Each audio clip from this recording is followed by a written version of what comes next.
बादशाह अकबर बीरबल से अक्सर अजीब सवाल तो पूछते ही थे, लेकिन एक दिन उन्होंने बीरबल को छकाने की एक तरकीब खोज निकाली। उन्होंने अपनी बेशकीमती अंगूठी छिपाकर एक सरदार को दे दी और उससे बात छुपाकर रखने के लिए कहा। जब बीरबल उनके पास आए तो बादशाह ने कहा, आज हमारी अंगूठी खो गई है।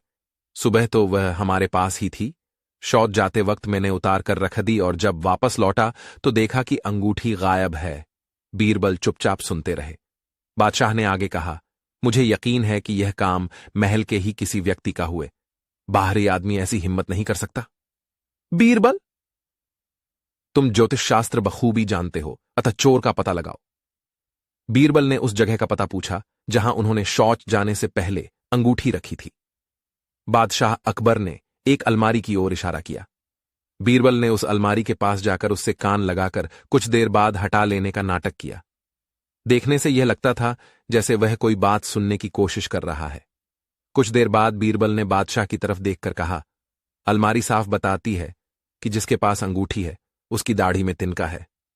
बीरबल की बात को जब पास ही बैठे सरदार ने सुना, जिसको बादशाह ने अंगूठी दी थी, तो यह घबराकर अपना मुंह और दाढ़ी टटोलने लगा। बीरबल पहले से ही चौकन्ने थे। सरदार की हरकत उनसे छिपी नहीं रह सकी।